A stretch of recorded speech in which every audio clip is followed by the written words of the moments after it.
찬바람이 불어오는 그해 겨울 새벽, 한 대학병원 지하 시체보관소에서 믿을 수 없는 일이 벌어졌습니다. 으아! 김 과장이 비명을 지르며 뒤로 넘어졌습니다. 차가운 금속 침대 위에 누워있던 25살 여성이 갑자기 벌떡 일어난 것이었습니다. 이게 무슨 일이야? 온몸이 덜덜 떨리는 김 과장은 눈을 비비며 다시 봤지만 분명 죽었다고 판정받은 그 여성이 침대 위에 앉아 주변을 둘러보고 있었습니다. 사흘 전 40층 건물에서 떨어져 온몸이 박살난 채 실려왔던 그녀였습니다. 의료진 모두가 즉사 판정을 내렸고 가족들도 이미 장례 준비에 들어간 상황이었습니다. 대체 무슨 일이 일어난 거지? 박 의사가 헐레벌떡 뛰어와 그녀의 맥박을 재어봤습니다. 분명히 뛰고 있었습니다. 체온도 정상이었습니다. 의학적으로 설명할 수 없는 기적이었습니다. 하지만 정작 당사자인 그녀는 담담했습니다.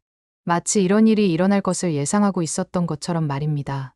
이 놀라운 기적의 전체 이야기가 궁금하시다면 잠시만 구독 버튼을 눌러주세요. 평범해 보이는 사람들 뒤에 숨겨진 놀라운 이야기를 매일 전해드리고 있습니다. 알림 설정까지 해두시면 더욱 좋겠죠? 자, 그럼 시간을 사흘 전으로 돌려보겠습니다. 그날도 평범한 하루였습니다. 적어도 이소영에게는 말입니다. 또 지각이네. 소영은 숨을 헐떡이며 대학 강의실 맨 뒤편으로 살금살금 들어갔습니다. 교수님이 눈을 흘기며 쳐다봤지만 소영은 고개만 숙인 채 자리에 앉았습니다. 저 애, 맨날 지각하더라. 아르바이트 때문에 그런가 봐. 그래도 수업은 들어야지. 주변 학우들의 수근거림이 들렸지만 소영은 신경 쓰지 않았습니다. 이미 익숙해진 시선들이었으니까요. 수업이 끝나자 소영은 서둘러 가방을 챙겼습니다. 오후에 카페 아르바이트가 있었거든요. 월세와 생활비를 벌기 위해서는 하루도 빠질 수 없었습니다. 소영아, 오늘 우리랑 같이 밥 먹자. 같은 과 민수가 다가와 말했습니다. 소영과 몇 안 되는 친구 중 한 명이었습니다. 미안해. 아르바이트 가야 해. 너 언제까지 이렇게 살 거야? 민수의 말에 소영은 잠깐 멈춰섰습니다. 자신도 때때로 궁금했거든요. 언제까지 이런 생활을 해야 하는지 말입니다. 곧 나아질 거야. 소영은 애써 밝게 웃으며 말했습니다. 하지만 그 웃음 뒤에는 깊은 피로감이 숨어 있었습니다.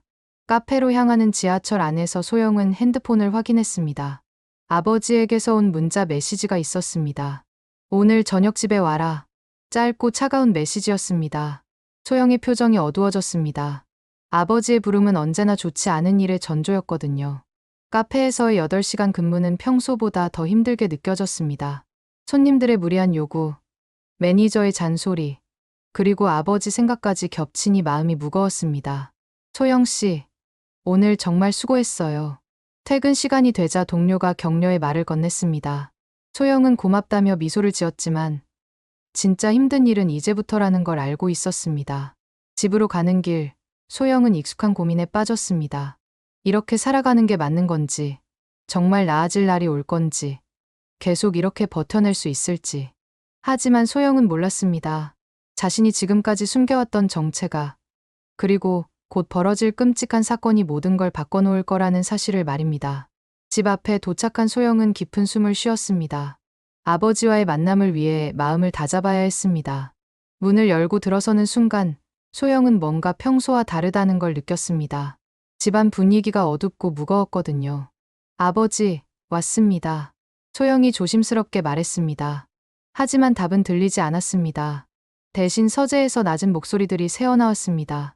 소영은 가슴이 두근거렸습니다. 이상한 예감이 들었거든요.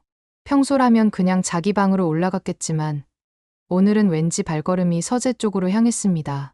서재 문틈으로 들여다본 소영의 얼굴이 창백해졌습니다. 아버지가 낯선 사람들과 뭔가 심각한 이야기를 나누고 있었거든요. 그리고 책상 위에는 소영이 절대 봐서는 안 될 서류들이 펼쳐져 있었습니다. 그 순간 소영은 깨달았습니다.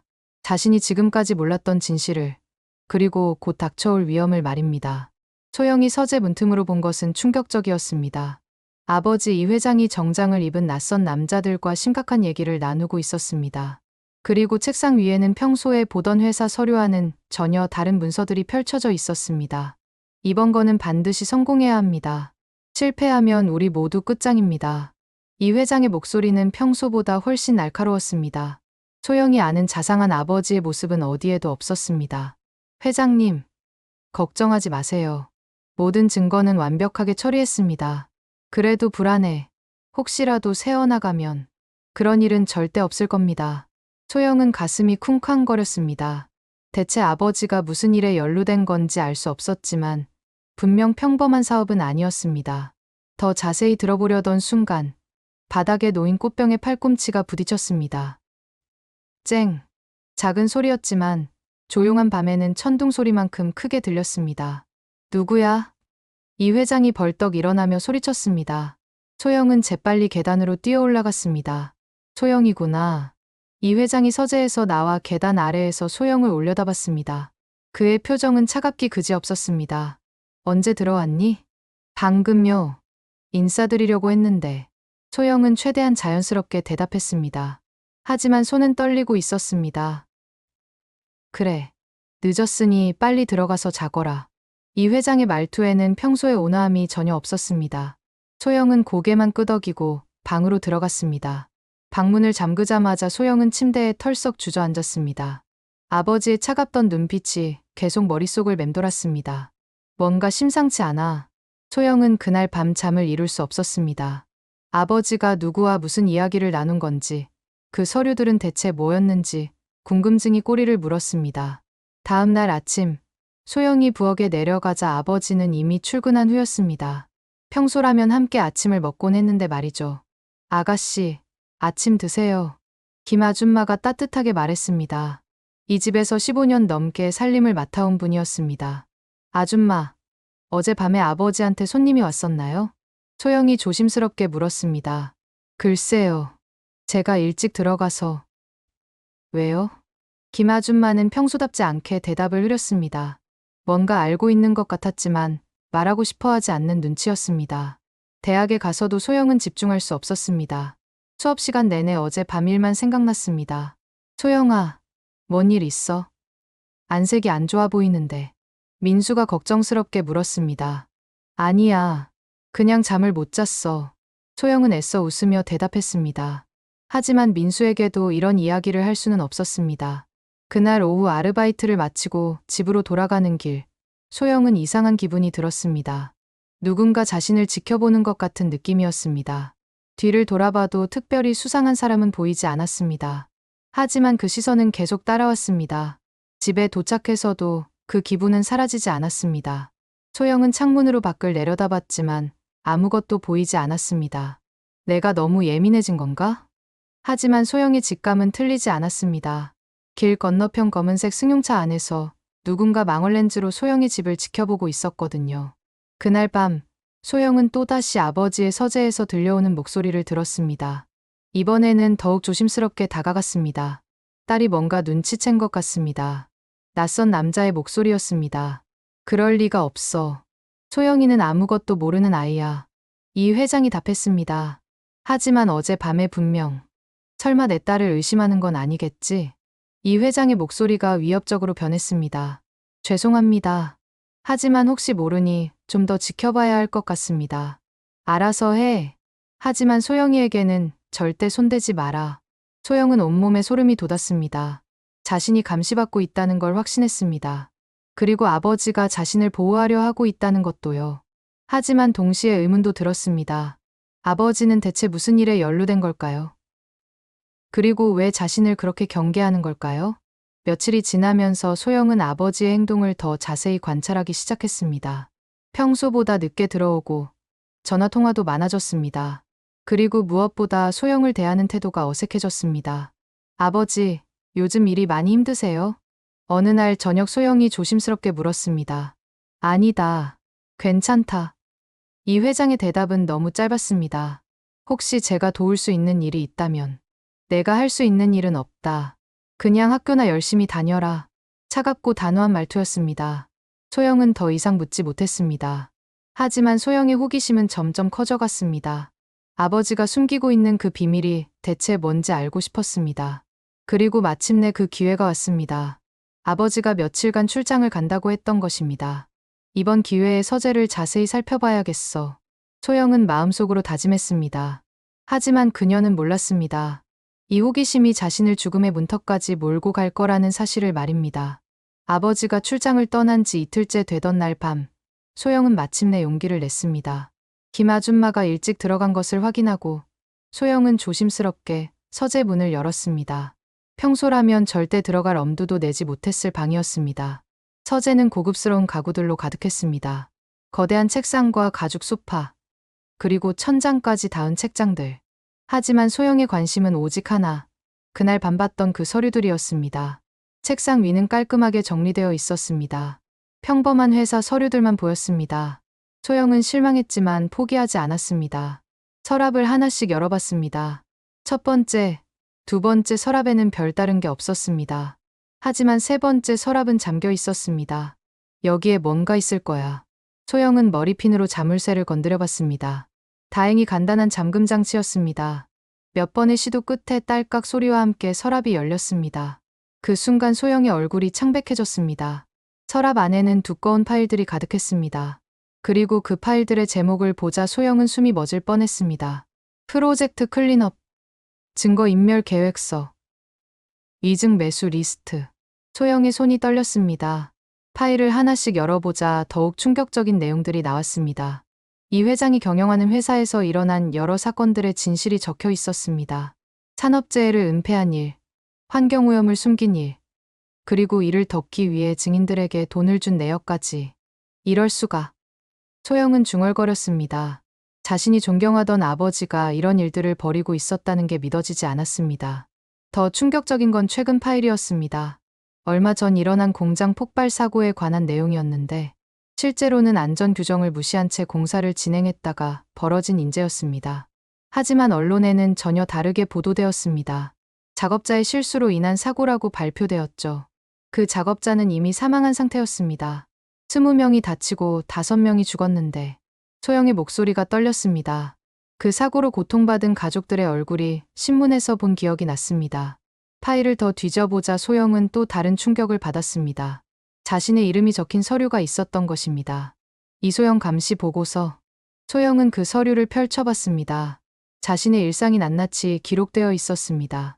언제 학교에 가고, 어디서 아르바이트를 하고, 누구와 만나는지까지. 나를 감시했다고? 더 끔찍한 건 마지막 페이지였습니다. 대상이 서재에 접근한 흔적이 발견됨. 위험 수위 상승.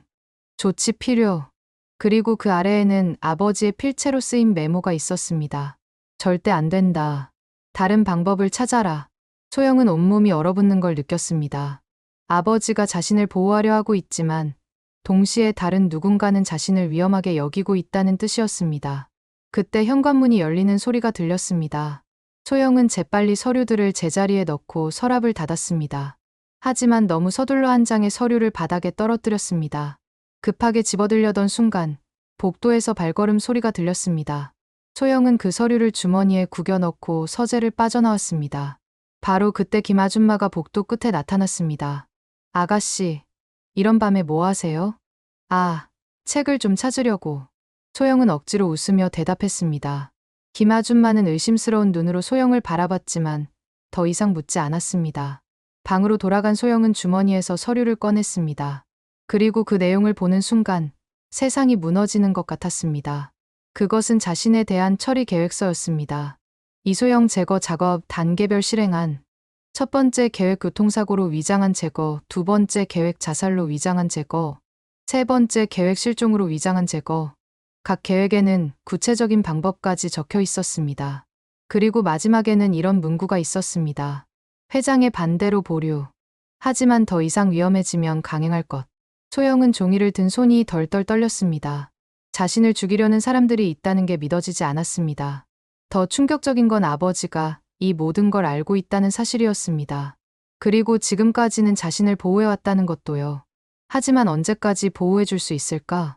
소영은 절망감에 빠졌습니다. 자신이 아는 게 너무 많아진 것 같았습니다. 그리고 그것이 자신의 생명을 위협하고 있었습니다. 그날 밤 소영은 잠들 수 없었습니다. 머릿속에는 온갖 생각들이 뒤엉켰습니다. 어떻게 해야 하지? 아버지한테 말해야 할까? 아니면 경찰에 신고해야 할까? 하지만 어떤 선택을 해도 답이 보이지 않았습니다.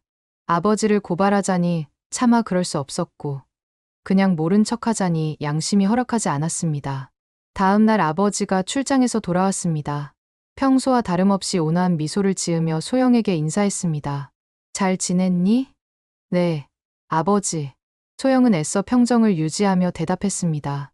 하지만 아버지를 바라보는 소영의 눈에는 복잡한 감정들이 섞여 있었습니다. 이 회장도 뭔가 이상하다는 걸 눈치챘는지 소영을 유심히 바라봤습니다. 혹시 무슨 일 없었니? 없었어요. 소영의 대답은 너무 빨랐습니다. 이 회장은 더욱 의심스러워했습니다. 그날 저녁, 소영은 큰 결심을 했습니다. 아버지와 정면으로 맞서기로 한 것입니다. 아버지, 할 말이 있어요. 뭔데? 아버지가 하시는 일에 대해서요. 그 순간 이 회장의 표정이 싹 변했습니다. 온화했던 미소는 사라지고 차가운 눈빛만 남았습니다. 내가 뭘 안다고? 다 알고 있어요. 공장 사고도, 은폐 공작도, 저를 죽이려는 계획도. 소영의 말에 이 회장은 깜짝 놀랐습니다. 하지만 곧 침착함을 되찾았습니다. 언제부터 알고 있었지? 며칠 전부터요. 아버지 서재에서 봤어요. 이 회장은 한참 동안 소영을 바라봤습니다. 그리고 깊은 한숨을 쉬었습니다. 그러지 말았어야 했는데. 그 말과 함께 이 회장은 핸드폰을 꺼냈습니다. 소영은 직감적으로 위험을 느꼈습니다. 아버지, 뭐 하시는 거예요? 이제 더 이상 보호해줄 수 없다. 이 회장의 목소리는 차갑고 단호했습니다. 소영이 아는 자상한 아버지는 더 이상 존재하지 않았습니다. 그리고 그 전화 한 통이 소영의 운명을 바꿔놓았습니다. 이 회장이 전화를 건 지 30분도 지나지 않아 집 앞에 검은색 승용차 2대가 도착했습니다. 소영은 자기 방에서 창문을 통해 그 광경을 지켜봤습니다. 정장을 입은 남자들이 4명 내렸습니다. 그들의 표정은 차갑고 단호했습니다. 현관 벨이 울렸습니다. 회장님, 왔습니다. 낮고 굵은 목소리가 들렸습니다. 소영은 가슴이 쿵쾅거렸습니다. 들어와. 이 회장의 목소리에는 평소의 온화함이 전혀 없었습니다. 소영은 방문을 살짝 열고 밖을 엿봤습니다. 아버지와 낯선 남자들이 거실에서 이야기를 나누고 있었습니다. 어떻게 처리하시겠습니까? 최대한 조용히, 사고로 보이게. 이 회장의 말에 소영은 온몸이 얼어붙었습니다. 자신의 아버지가 자신의 죽음을 명령하고 있는 거였습니다. 언제 실행하시겠습니까? 오늘 밤. 더 늦으면 안 된다. 소영은 숨이 막혔습니다. 시간이 얼마 남지 않았습니다. 어떻게 해야 하지? 소영의 머릿속이 복잡해졌습니다. 경찰에 신고할 시간도, 도망갈 곳도 마땅치 않았습니다. 그때 김 아줌마가 거실로 차를 가져왔습니다. 아가씨는 어디 계세요? 김 아줌마가 물었습니다. 방에서 자고 있을 거야. 깨우지 마. 이 회장이 차갑게 대답했습니다. 김 아줌마는 뭔가 이상하다는 듯 주변을 둘러봤지만 더 이상 묻지 않았습니다. 소영은 김 아줌마가 자신을 걱정하고 있다는 걸 느꼈습니다. 하지만 김 아줌마를 위험에 빠뜨릴 수는 없었습니다. 남자들이 돌아간 후 집안은 다시 조용해졌습니다. 하지만 그 정적이 더욱 무서웠습니다. 소영은 방에서 나와 아버지를 찾았습니다. 이 회장은 서재에서 술을 마시고 있었습니다. 아버지, 소영이 조심스럽게 불렀습니다. 이 회장은 소영을 바라봤습니다. 그의 눈에는 복잡한 감정이 섞여 있었습니다. 왜 나왔니? 자고 있어야지. 아버지, 정말 저를. 그만해. 이미 늦었다. 이 회장이 소영의 말을 끊었습니다. 아버지, 저 달라질 수 있어요. 아무것도 말하지 않을게요. 제발. 소영의 목소리가 떨렸습니다. 살고 싶었습니다. 그리고 아버지를 여전히 사랑하고 있었습니다. 내가 알아서는 안 될 걸 알아버렸다. 이제 돌이킬 수 없어. 이 회장의 목소리에는 후회가 섞여 있었습니다. 하지만 결심은 바뀌지 않았습니다. 그럼 저도 같이 가면 안 돼요. 외국으로라도. 안 된다. 넌 내 약점이야. 살아있는 한계 속 위험해. 냉정한 말이었지만 그 속에는 아픔이 숨어 있었습니다. 소영은 더 이상 아버지를 설득할 수 없다는 걸 깨달았습니다. 이제 스스로 살 길을 찾아야 했습니다. 알겠어요. 소영은 의외로 담담하게 말했습니다. 그럼 마지막으로 진실을 말해주세요. 왜 이런 일을 하게 되셨어요? 이 회장은 잠시 망설였습니다. 그리고 천천히 입을 열었습니다. 처음엔 작은 일이었다. 작은 거짓말, 작은 은폐. 하지만 점점 커졌어. 돌이킬 수 없을 만큼. 그래도 사람들이 죽었는데 나도 안다. 매일 밤 그들의 얼굴이 보여. 하지만 이미 너무 깊이 빠졌다. 이 회장의 목소리가 떨렸습니다. 그럼 이제라도 그만두세요. 자수하고 불가능해. 나와 함께 일하는 사람들이 그냥 둘 리 없어. 그리고 너도 안전하지 못해. 소영은 아버지의 처지를 이해했습니다. 하지만 받아들일 수는 없었습니다. 그럼 전 어떻게 해야 해요? 순순히 따라가라. 고통스럽지 않게 해주겠다. 그 말을 들은 순간 소영의 안에서 무언가 깨어났습니다. 절대 그럴 수 없어. 소영은 자신도 모르게 몸이 경직되는 걸 느꼈습니다. 위험한 상황에서만 나타나는 독특한 반응이었습니다. 아버지, 마지막으로 한 가지만 물어볼게요. 뭐든 물어봐. 정말 저한테 다른 선택은 없나요? 이 회장은 고개를 저었습니다. 없다. 그 순간 소영의 눈빛이 변했습니다. 평소의 순한 눈이 아니었습니다. 날카롭고 차가운 눈빛이었습니다. 그렇다면 할 수 없죠. 소영의 목소리도 달라졌습니다. 더 이상 떨리지 않았습니다. 이 회장은 딸의 변화를 느꼈지만 정확히 뭔지 알 수는 없었습니다. 그날 밤 늦은 시각, 집 주변에 검은색 차들이 다시 나타났습니다. 이번에는 더 많았습니다. 소영은 자기 방에서 그들을 지켜봤습니다. 곧 자신을 데리러 올 사람들이었습니다. 하지만 소영은 더 이상 무력한 희생자가 아니었습니다. 오랫동안 잠자고 있던 무언가가 깨어나고 있었습니다. 살아남아야 해. 그리고 진실을 밝혀야 해. 소영은 창문을 열고 밖을 내려다봤습니다. 40층 높이였습니다. 보통 사람이라면 절대 생각할 수 없는 높이였죠. 하지만 소영은 두렵지 않았습니다. 이상하게도 확신이 들었습니다. 할 수 있어. 현관문이 열리는 소리가 들렸습니다. 발걸음이 계단을 올라오고 있었습니다. 소영은 마지막으로 방을 둘러봤습니다. 25년을 살아온 이 집과 이제 작별해야 했습니다. 이소영. 문 밖에서 거친 목소리가 들렸습니다. 문 열어. 소영은 침착하게 창문 쪽으로 걸어갔습니다. 문이 박살나며 남자들이 들이닥쳤습니다. 하지만 방에는 아무도 없었습니다. 활짝 열린 창문을 통해 차가운 바람만 불어들어왔습니다. 어디 갔어? 남자들이 당황했습니다. 설마 뛰어내렸나? 그들은 창문으로 달려가 아래를 내려다봤습니다. 하지만 어둠 속에서는 아무것도 보이지 않았습니다. 몇 분 후 건물 아래에서 비명 소리가 들렸습니다. 사람이 떨어졌어요. 구급차 불러요. 소영의 몸이 발견되었습니다. 40층에서 떨어진 충격으로 숨을 거둔 상태였습니다. 이 회장이 현장에 도착했을 때 그의 얼굴은 창백했습니다. 딸이, 내 딸이. 하지만 그것은 시작에 불과했습니다. 진짜 이야기는 이제부터 시작될 것이었습니다. 사흘 후 병원 지하 시체보관소. 김 과장이 일상적인 점검을 위해 들어왔습니다. 하지만 그가 본 것은 의학 역사상 전례를 찾을 수 없는 광경이었습니다. 차가운 금속 침대 위에 누워있던 이소영이 눈을 뜨고 있었던 것입니다. 이럴 수가. 김 과장은 말을 잇지 못했습니다. 분명히 사망 판정을 받은 지 사흘이 지났는데 말입니다. 소영은 천천히 몸을 일으켰습니다. 움직임이 놀라울 정도로 자연스러웠습니다. 40층에서 떨어져 온몸이 부서진 사람의 움직임이 아니었습니다. 박 의사가 급히 달려와 소영을 진찰했습니다. 맥박 정상, 체온 정상, 의식 명료. 이게 어떻게 가능한 거지? 박 의사는 당황했습니다. 의학적으로 설명할 수 없는 상황이었습니다. 하지만 소영은 담담했습니다. 마치 이런 일이 당연한 것처럼 말입니다. 제가 얼마나 여기 있었나요? 사흘입니다. 그런데 어떻게... 그렇군요. 소영은 시계를 확인했습니다. 그리고 병원복을 입은 채로 일어났습니다. 잠깐, 어디 가시려고 하세요? 정밀 검사를 받아야 됐습니다. 소영의 목소리가 달랐습니다. 평소에 조심스럽고 소심한 말투가 아니었습니다. 확고하고 차분했습니다. 병원을 나선 소영은 근처 옷가게에 들어갔습니다. 실례합니다. 옷 좀 사고 싶은데요. 어머, 병원복을 입고 괜찮으세요? 네, 괜찮습니다. 소영은 검은색 정장을 골랐습니다.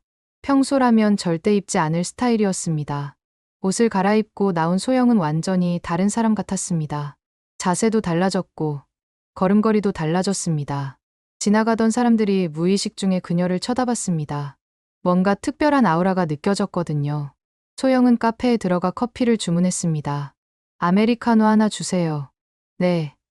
잠시만요. 혹시 어디서 뵀나요? 나 찍은 것 같은데. 카페 직원이 물었습니다. 소영이 예전에 이 카페에서 아르바이트 했다는 걸 기억하지 못하고 있었습니다. 완전히 다른 사람으로 보였거든요. 아니에요. 처음 와보는 곳입니다. 소영은 창가 자리에 앉아 밖을 바라봤습니다. 그리고 핸드폰을 꺼내 번호를 돌렸습니다. 여보세요? 전화 너머로 이 회장의 목소리가 들렸습니다. 아버지, 누구야? 이번 후는 이 회장의 목소리가 떨렸습니다. 죽은 딸의 목소리를 듣고 있다고 믿을 수 없었거든요. 소영입니다. 말도 안 돼. 소영이는 죽었어. 죽지 않았어요. 살아있습니다. 이 회장은 말문이 막혔습니다.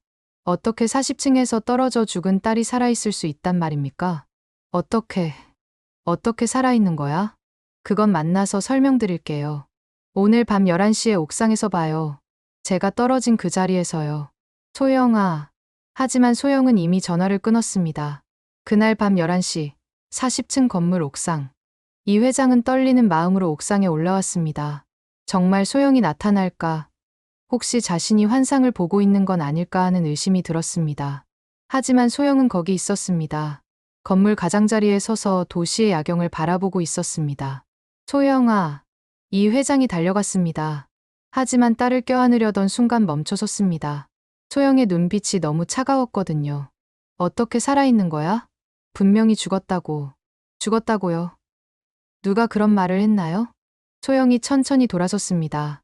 그녀의 표정에는 미소가 있었지만 전혀 따뜻하지 않았습니다. 40층에서 떨어졌는데. 네, 떨어졌죠. 하지만 죽지 않았어요. 그게 어떻게 가능해? 이 회장이 믿을 수 없다는 표정으로 물었습니다. 소영은 건물 가장자리로 걸어갔습니다. 그리고 난간에 올라섰습니다. 소영아, 위험해. 하지만 소영은 전혀 두려워하지 않았습니다. 아버지, 제가 누군지 정말 모르세요? 무슨 소리야? 넌 내 딸. 겉으로 보기에는 그렇죠. 하지만 진짜 저는 누구일까요? 소영이 난간 위에서 균형을 잡으며 말했습니다. 보통 사람이라면 절대 할 수 없는 일이었습니다. 소영아, 내려와. 이야기는 안전한 곳에서 하자. 안전한 곳이라. 어디가 안전한 곳이죠? 저를 죽이려 했던 아버지가 있는 곳이 안전할까요? 이 회장은 딸의 날카로운 말에 할 말을 잃었습니다. 나는 어쩔 수 없었어. 어쩔 수 없었다고요. 자신의 딸을 죽이는 게 어쩔 수 없는 일이었다고요. 소영의 목소리에 분노가 섞였습니다. 너를 보호하려고 했어. 하지만 더 이상 방법이 없었어. 보호요? 웃기는 소리네요. 소영이 난간에서 뛰어내렸습니다. 하지만 바닥에 안전하게 착지했습니다. 마치 고양이처럼 우아하게 말입니다. 어떻게? 이 회장은 눈을 비비며 다시 봤습니다. 분명히 높은 난간에서 뛰어내렸는데 멀쩡했습니다. 이제 말해드릴게요. 제가 진짜 누구인지. 소영이 이 회장에게 다가왔습니다. 어릴 때부터 아버지가 저를 특별한 곳에 보내셨잖아요. 스위스 유학이라고 하시면서요. 맞아. 좋은 교육을 받으라고. 좋은 교육이 아니었어요. 생존 훈련이었죠. 소영의 말에 이 회장의 얼굴이 굳었습니다. 극한 상황에서 살아남는 법, 높은 곳에서 안전하게 떨어지는 법, 가사 상태에서 몸을 보호하는 법, 모든 걸 배웠어요. 그건 왜 그런 교육을 시키셨을까요? 평범한 딸로 키우고 싶으셨다면서요. 이 회장은 대답할 수 없었습니다. 아버지도 알고 계셨잖아요. 언젠가 이런 날이 올 거라는 걸. 제가 아버지의 비밀을 알게 될 날이, 그리고 위험해질 날이 올 거라는 걸. 소영의 말이 전곡을 찔렀습니다. 그래서 미리 준비하신 거죠.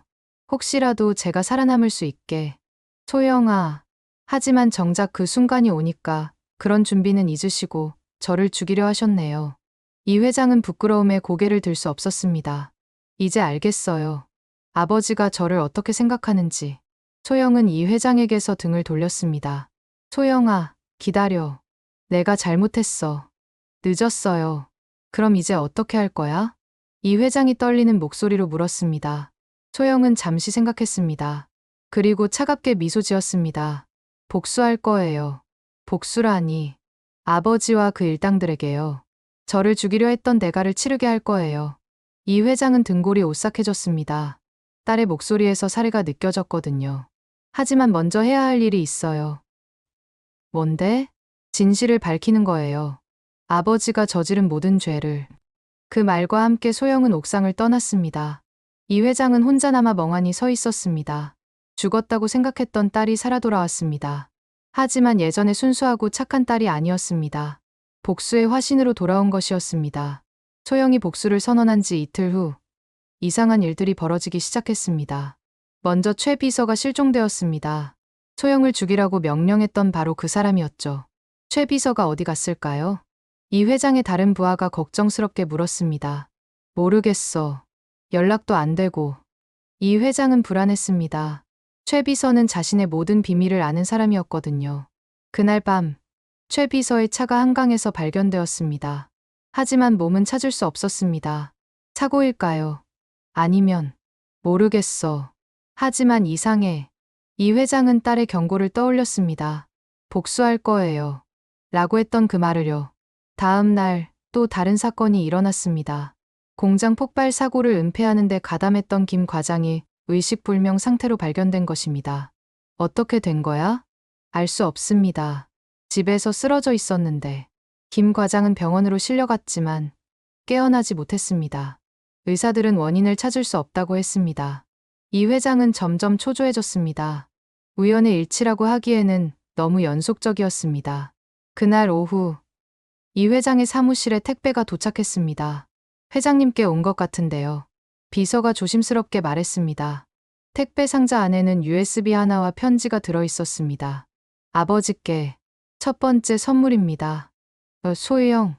이 회장은 떨리는 손으로 USB를 컴퓨터에 꽂았습니다. 화면에 나타난 것은 충격적이었습니다. 최 비서가 녹음기 앞에서 모든 것을 자백하고 있는 영상이었습니다. 저는 이 회장의 명령으로 여러 증거를 인멸했습니다. 그리고 증인들에게 돈을 주어 거짓 증언을 하게 했습니다. 최 비서의 자백은 구체적이고 상세했습니다. 모든 불법 행위가 낱낱이 기록되어 있었습니다. 또한 이 회장의 명령으로 그의 딸 이소영을 제거하려 했습니다. 이 회장은 식은땀이 났습니다. 이 영상이 세상에 공개되면 모든 게 끝장입니다. 그때 전화벨이 울렸습니다. 아버지, 소영의 목소리였습니다. 소영아, 내가 한 짓이야? 선물 받으셨나요? 이런 식으로 복수하겠다는 거야? 이건 시작에 불과해요. 소영의 목소리는 차갑고 담담했습니다. 최 비서는 어디에 있어? 안전한 곳에 있어요. 살아있기는 하지만요. 너 도대체 어떻게... 궁금하시죠? 어떻게 최 비서를 찾았는지, 어떻게 자백을 받아낸 건지. 이 회장은 딸이 무서워졌습니다. 예전의 순한 소영이 아니었습니다. 그런 건 중요하지 않아요. 중요한 건 이제부터예요. 이제부터 다른 사람들 차례거든요. 전화가 끊어졌습니다. 이 회장은 급히 다른 공범들에게 연락했습니다. 모두 조심해. 소영이가 우리를 노리고 있어. 소영이요. 죽지 않았나요? 살아있어. 그리고 복수하고 있어. 하지만 이미 늦었습니다. 그날 밤 또 다른 공범 박 이사가 집에서 사라졌습니다. 흔적도 없이 말입니다. 다음 날 아침 박 이사의 아내가 경찰에 신고했습니다. 남편이 갑자기 사라졌어요. 어젯밤까지 집에 있었는데. 하지만 며칠 후 박 이사도 최 비서와 같은 상황이 되었습니다. 검찰에 익명의 제보가 들어온 것입니다. 박 이사의 육성으로 녹음된 자백 파일과 함께 말입니다. 저는 공장 폭발 사고의 진실을 은폐했습니다. 이 회장의 지시에 따라 언론이 들썩이기 시작했습니다. 연이은 자백 파일 공개로 이 회장에 대한 의혹이 커졌습니다. 이 회장 측은 해명하라. 진실이 무엇인지 밝혀야. 기자들이 이 회장의 회사 앞에 몰려들었습니다. 이 회장은 사무실에서 창밖을 내다봤습니다. 자신을 에워싼 기자들의 모습이 보였습니다. 딸이 이런 일을 벌이고 있는 거야? 그날 오후 또 다른 택배가 도착했습니다. 이번에는 사진들이었습니다. 이 회장이 비밀리에 만난 사람들, 돈이 오간 장면들, 그리고 증거인멸 현장들. 모든 게 생생하게 찍혀 있었습니다. 어떻게 이런 사진들을. 이 회장은 소름이 돋았습니다. 자신이 모르는 사이에 모든 것이 기록되고 있었던 겁니다. 편지도 있었습니다. 아버지는 제가 평범한 대학생인 줄 아셨죠. 하지만 전 어릴 때부터 준비되고 있었어요. 아버지의 모든 일을 지켜보도록 말이에요. 이 회장의 손이 떨렸습니다. 아버지가 저에게 시킨 그 훈련들, 생존 기술만 가르친 게 아니었어요. 추적, 감시, 정보 수집, 모든 걸 배웠습니다. 이제야 이 회장은 깨달았습니다. 자신이 딸을 어떻게 키웠는지를 말입니다. 그리고 지금 그 모든 기술을 아버지에게 쓰고 있어요. 그날 밤, 마지막 공범조 부장도 사라졌습니다. 하지만 이번에는 다른 소식과 함께였습니다. 조 부장이 검찰에 자수했습니다. 모든 걸 자백했다고 합니다. 이 회장은 주저앉았습니다. 이제 자신을 보호해줄 사람이 아무도 없었습니다. 모든 증거가 검찰에 넘어갔고 모든 공범이 자백했습니다. 그리고 그 모든 일을 딸 하나가 해낸 것이었습니다. 소영이가 혼자서. 이 회장은 믿을 수 없었습니다. 자신이 그토록 약하다고 생각했던 딸이 이런 일을 해낼 줄은 꿈에도 몰랐습니다. 그날 밤 소영에게서 마지막 전화가 왔습니다. 아버지, 소영아, 이제 아버지 차례예요. 이 회장은 더 이상 할 말이 없었습니다. 내일 아침 검찰에 출두하세요. 모든 걸 자백하고요. 만약 거부하면 거부하실 수 없을 거예요. 소영의 목소리에는 확신이 가득했습니다. 왜냐하면 아버지도 이미 자백했거든요. 이 회장은 깜짝 놀랐습니다. 언제? 나는 아무것도. 어젯밤에요. 수면제에 취한 상태에서 말이에요. 이 회장은 어제 밤을 떠올려 봤습니다. 분명히 잠들기 전에 술을 마셨는데 그 술에 네. 그리고 아버지의 모든 자백을 녹음했어요. 이제 정말 끝이었습니다. 도망갈 곳도 변명할 여지도 없었습니다. 이제 이해하세요? 제가 누구인지, 그리고 무엇을 할 수 있는지. 이 회장은 딸이 두려워졌습니다. 자신이 키운 딸이 이렇게 무서운 존재였다는 걸 이제야 깨달았습니다. 하지만 동시에 자랑스러웠습니다. 자신의 딸이 이렇게 강한 사람이었다는 것이 말입니다. 복잡한 감정이 그의 마음을 채웠습니다. 다음 날 아침, 이 회장은 검찰청으로 향했습니다. 하지만 검찰청 앞에서 그를 기다리고 있는 건 기자들이 아니었습니다. 소영이었습니다. 아버지, 소영이 차분히 부르자 이 회장은 멈춰섰습니다. 왜 여기에? 함께 들어가려고요. 너도? 네, 저도 진술해야 할 게 있어요. 이 회장은 이해할 수 없었습니다. 소영이 검찰에 들어갈 이유가 없었거든요. 검찰청 조사실에서 이 회장은 모든 걸 자백했습니다. 공장 사고 은폐, 증거 인멸, 증인 매수, 그리고 딸을 죽이려 했던 일까지. 정말 딸을 제거하려 했습니까? 검사가 물었습니다. 그렇습니다. 이 회장의 목소리는 침통했습니다. 이유가 뭡니까? 딸이 제 비밀을 알게 되어서 위험해질까봐. 검사들은 고개를 저었습니다. 아무리 그래도 자식을 죽이려 할 수는 없는 노릇 아니었을까요? 그때 소영이 조사실에 들어왔습니다. 실례합니다. 제가 할 말이 있습니다. 누구시죠? 이소영입니다. 이 회장의 딸이고 피해자입니다. 검사들이 놀랐습니다. 죽었다고 알려진 사람이 살아서 나타난 것이었습니다.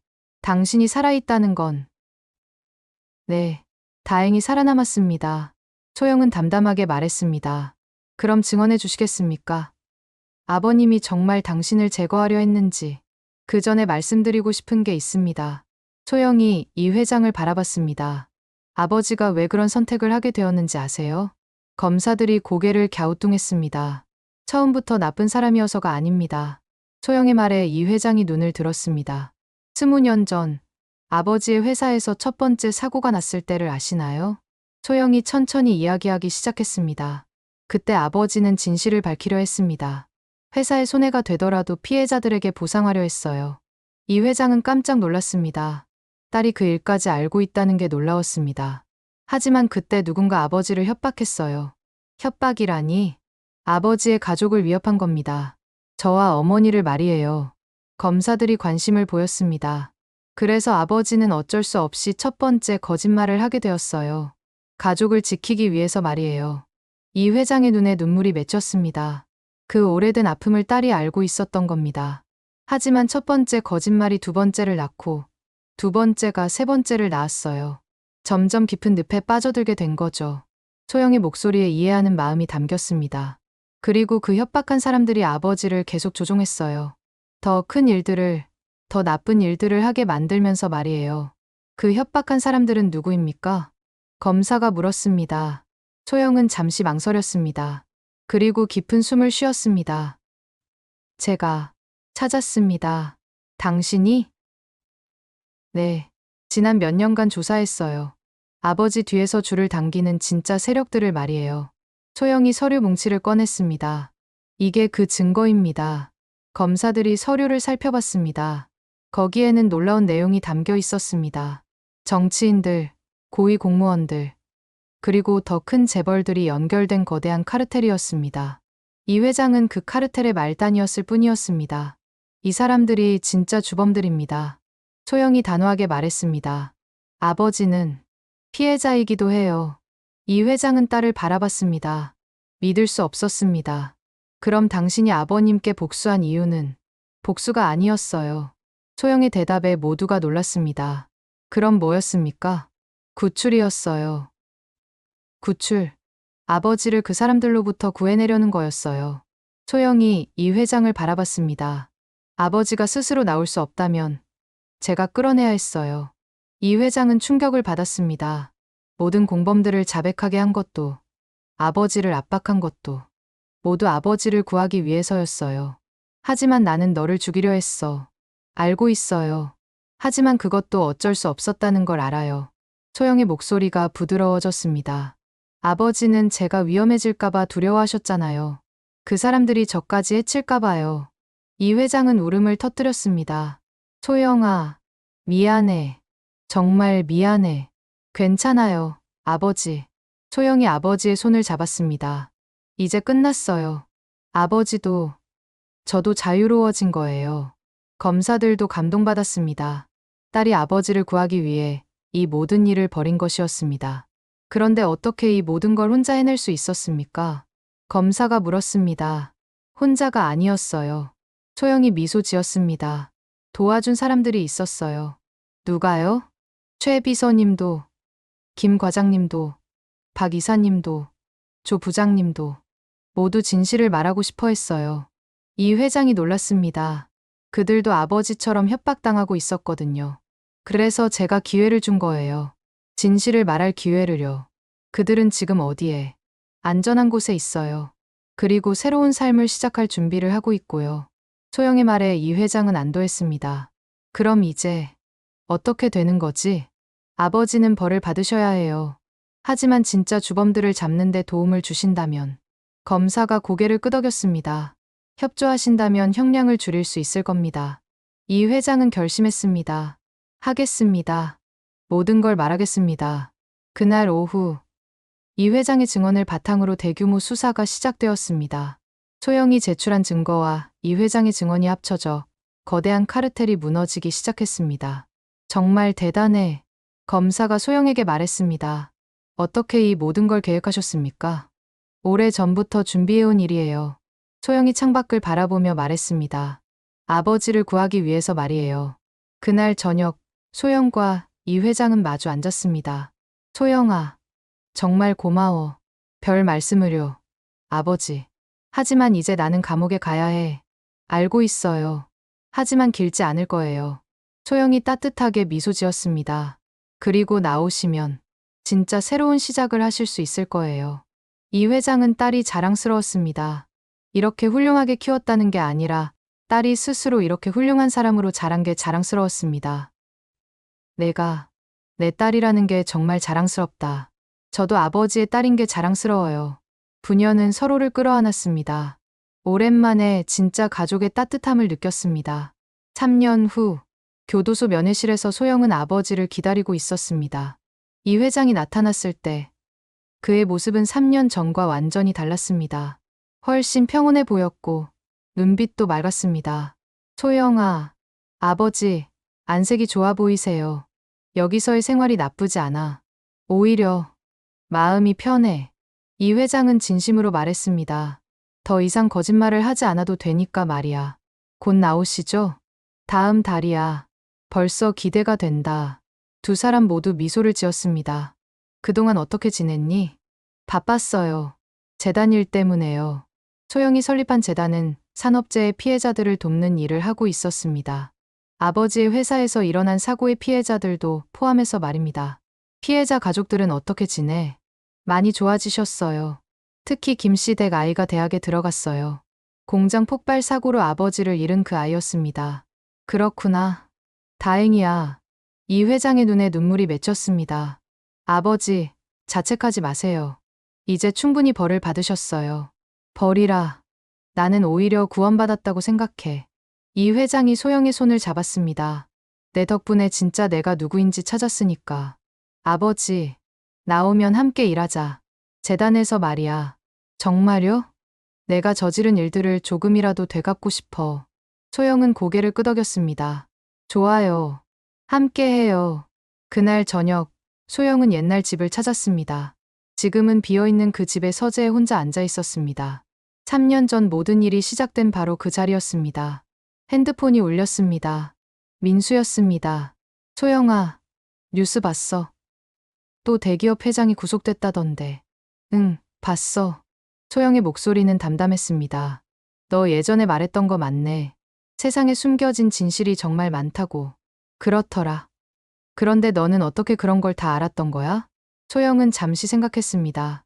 가끔은 가까운 사람이 가장 먼 사람일 수도 있거든. 무슨 말이야? 별 뜻은 아니야. 그냥 생각나는 말이었어. 통화를 마치고 소영은 창밖을 바라봤습니다. 3년 전 그날 밤, 자신이 40층에서 뛰어내렸던 건물이 보였습니다.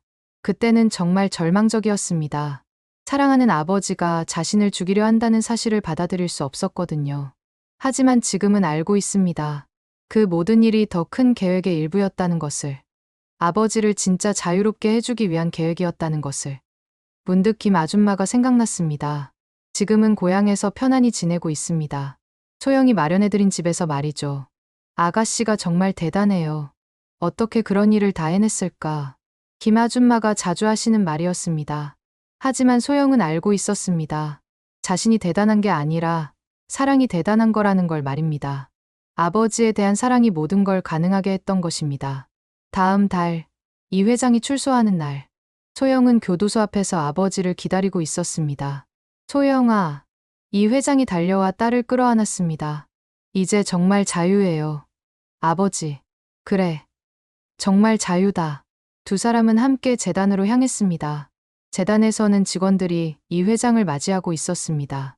그 중에는 최 비서, 김 과장, 박 이사, 조 부장도 있었습니다. 회장님, 모두들 고생 많았어요. 이 회장은 그들과 악수를 나누었습니다. 예전의 상하 관계가 아니라 동료로서 말입니다. 이제 함께 새로운 일을 시작해봅시다. 소영이 말했습니다. 네. 모두가 힘차게 대답했습니다. 그날 오후, 재단에서는 특별한 행사가 있었습니다. 3년 전 공장 폭발 사고로 가족을 잃은 유가족들을 초대한 추모식이었습니다. 저희가 저지른 잘못으로 인해 소중한 분들을 잃게 해서 정말 죄송합니다. 이 회장이 깊숙이 고개를 숙였습니다. 이제라도 진실을 밝히고 도움을 드리려 합니다. 유가족들 중 한 분이 일어났습니다. 김 씨였습니다. 회장님, 고개 드세요. 하지만 잘못을 인정하고 바로잡으려 하시는 것만으로도 충분합니다. 김 씨의 말에 다른 유가족들도 고개를 끄덕였습니다. 아버지를 잃었을 때는 정말 원망했습니다. 하지만 이제는 용서하고 싶어요. 김 씨의 아들이 말했습니다. 대학생이 된 그 아이였습니다. 진짜 나쁜 사람들은 따로 있다는 걸 알게 되었거든요. 이 회장은 울음을 참을 수 없었습니다. 정말 고맙습니다. 그날 저녁, 소영과 이 회장은 집으로 돌아왔습니다. 오랜만에 함께 저녁을 먹으며 이런저런 이야기를 나누었습니다. 소영아, 궁금한 게 있어. 뭐예요? 너는 언제부터 그 계획을 세우고 있었던 거야? 소영은 잠시 생각했습니다. 아마 15살 때부터였던 것 같아요. 그때부터 아버지가 처음 이상해지신 때였어요. 밤마다 악몽을 꾸시고 술을 많이 드시기 시작하셨을 때요. 이 회장은 그때를 떠올렸습니다. 카르텔에 본격적으로 끌려 들어가기 시작한 시기였습니다. 그때 느꼈어요. 아버지가 무언가에 쫓기고 계신다는 걸. 그래서 조사를 시작한 거구나. 네. 그리고 천천히 계획을 세웠어요. 언젠가 아버지를 구해내겠다고요. 이 회장은 딸이 대견하면서도 미안했습니다. 그런 어린 나이에. 미안해. 괜찮아요. 덕분에 강해질 수 있었어요. 그런데 정말 무서울 때는 없었니? 40층에서 뛰어내릴 때 말이야. 무서웠어요. 소영이 솔직하게 대답했습니다. 하지만 아버지를 구하는 것보다 무서운 건 없었어요. 이 회장은 딸의 손을 꼭 잡았습니다. 앞으로는 평범하게 살자. 평범하게요. 그래. 더 이상 특별한 일은 없었으면 좋겠어. 소영은 웃었습니다. 저도 그랬으면 좋겠어요. 그날 밤, 소영은 오랜만에 편안한 잠에 들었습니다. 더 이상 숨겨야 할 비밀도, 걱정해야 할 일도 없었습니다. 아버지도 구했고, 진짜 악인들도 벌을 받았고, 피해자들도 도움을 받고 있었습니다. 모든 것이 제자리를 찾은 것 같았습니다. 다음 날 아침, 소영은 평범한 아침을 맞았습니다. 아버지와 함께 아침을 먹고, 함께 재단에 출근하고, 함께 피해자들을 도왔습니다.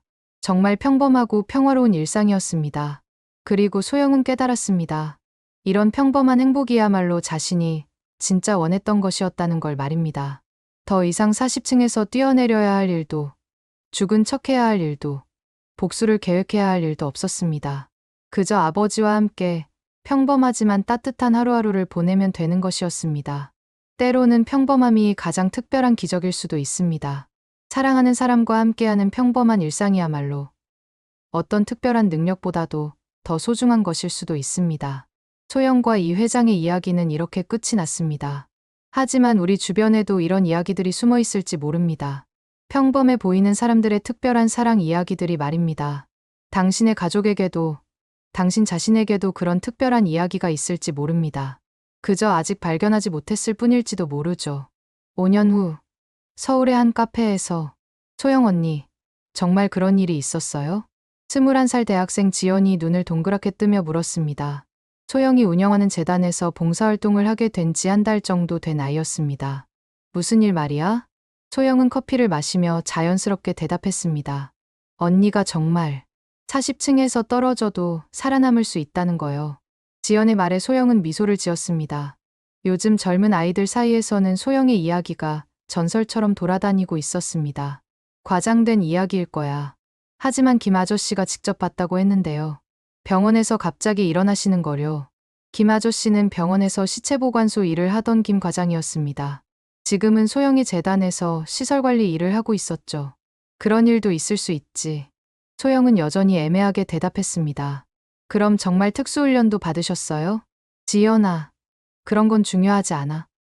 소영이 진지하게 말했습니다. 중요한 건 왜 그런 일이 일어났는지야. 왜요? 사랑하는 사람을 구하기 위해서였으니까. 지연은 소영의 말을 곰곰이 생각해봤습니다. 그럼 저도 누군가를 정말 사랑하면 그런 힘이 생길까요? 어떤 힘? 불가능한 일도 가능하게 만드는 힘요. 소영은 잠시 망설였습니다. 그리고 천천히 대답했습니다. 아마도 그럴 거야. 그날 오후, 소영은 아버지와 함께 재단의 새로운 지부를 시찰하러 갔습니다. 요즘 젊은 친구들이 너에 대해 많이 물어보나 봐? 차 안에서 이 회장이 웃으며 말했습니다. 네, 신기하게 생각하더라고요. 그럴 만해. 나도 아직 믿기지 않는걸. 이 회장은 창밖을 바라보며 말했습니다. 하지만 이제는 알겠어. 내가 어떻게 그런 일을 해낼 수 있었는지. 뭔가 깨달으신 게 있으세요? 사랑의 힘이야. 이 회장의 목소리가 따뜻해졌습니다. 아버지에 대한 사랑이 너를 그렇게 강하게 만든 거지.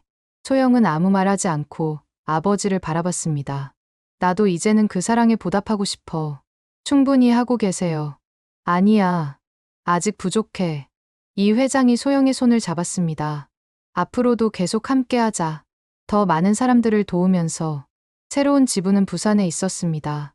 바다가 보이는 아름다운 곳이었습니다. 와, 정말 좋네요. 소영이 감탄했습니다. 여기서 일하는 사람들이 행복할 것 같아요. 그렇게 되었으면 좋겠어. 이 회장도 만족스러워했습니다. 지부에서는 직원들이 기다리고 있었습니다. 대부분 지역 출신이었지만 서울에서 온 사람들도 있었습니다. 안녕하세요. 박 이사입니다. 한 중년 남성이 인사했습니다. 예전에 이 회장과 함께 일했던 바로 그 박 이사였습니다. 박 이사님, 여기서 뵙네요. 소영이 반갑게 인사했습니다. 부산이 고향이거든요. 여기서 새로 시작하고 싶었어요. 박 이사의 얼굴에는 평온함이 있었습니다. 가족들은 어떠세요? 좋아요. 아이들도 여기 학교에 잘 적응했고요. 박 이사는 진심으로 행복해 보였습니다. 그런데 소영 양, 정말 고마워요. 왜요? 저희에게 새로운 기회를 주셔서요.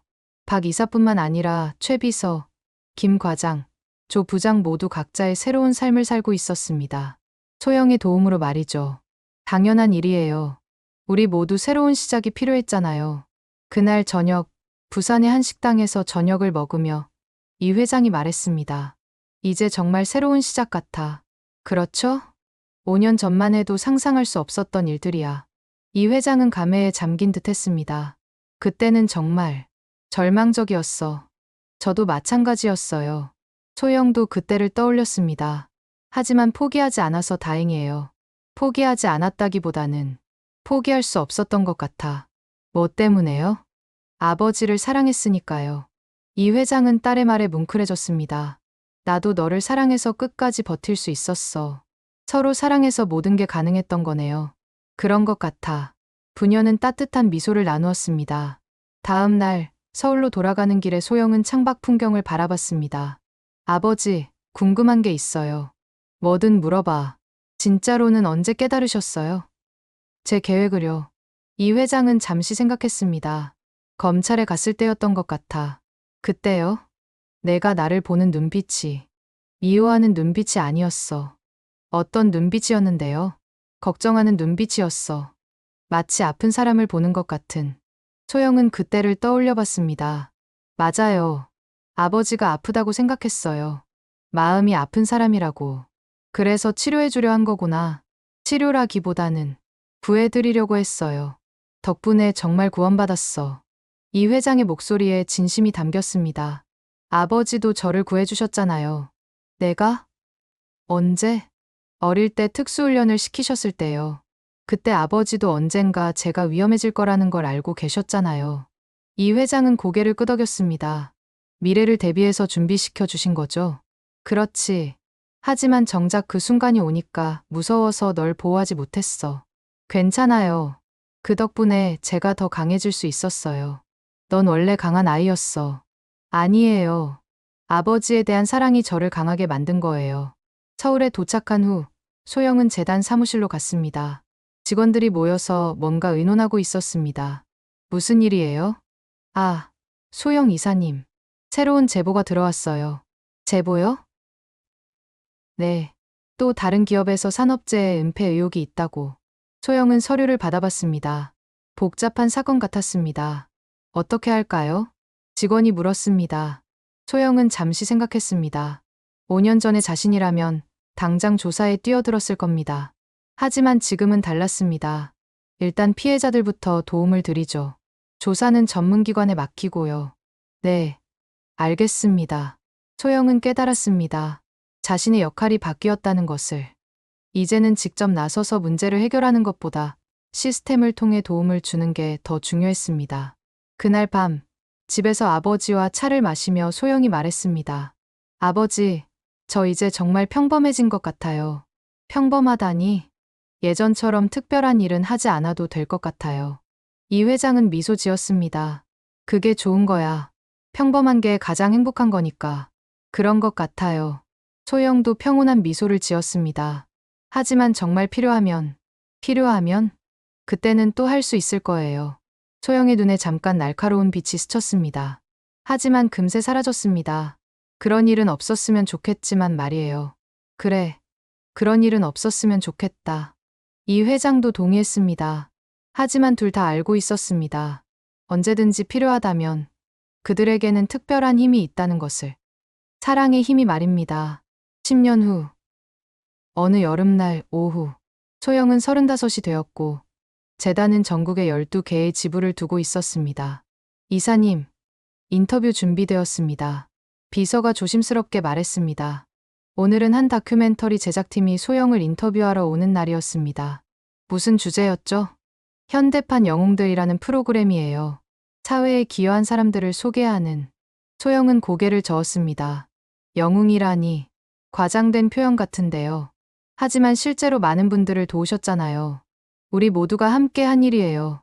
소영은 항상 겸손했습니다. 인터뷰 장소로 내려가니 카메라와 조명이 준비되어 있었습니다. 안녕하세요. PD 김민준입니다. 젊은 PD가 인사했습니다. 소영 이사님에 대한 이야기를 들으면서 정말 놀랐어요. 어떤 이야기요? 10년 전 사건 말입니다. 정말 사실인가요? 소영은 잠시 망설였습니다. 어떤 부분을 말씀하시는지. 40층에서 떨어지셨다가 살아나신 일요. 그런 소문이 있더라고요. 소영은 애매하게 대답했습니다. 하지만 중요한 건 그런 극적인 일이 아니라 그 후에 어떻게 살았는지 아닐까요? PD는 소영의 지혜로운 대답에 감탄했습니다. 그럼 그 후의 이야기를 들려주세요.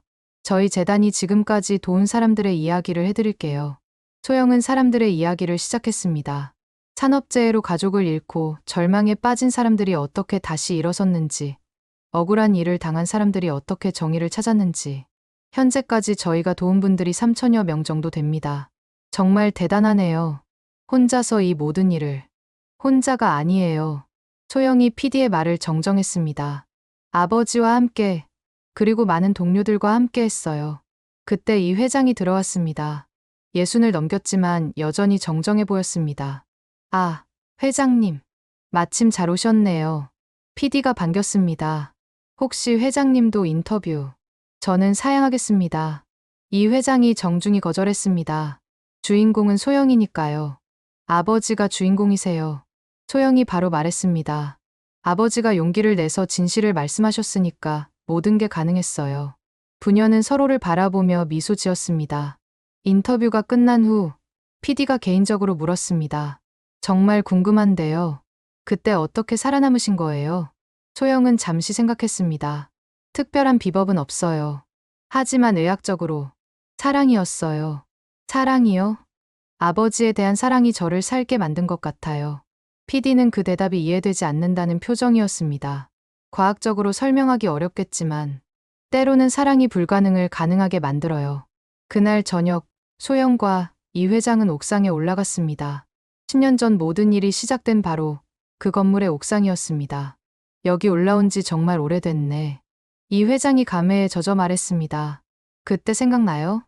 물론이지. 너무 무서웠어. 저도요. 하지만 지금 생각해보니 그날이 진짜 시작이었던 것 같아요. 새로운 시작 말이야? 네.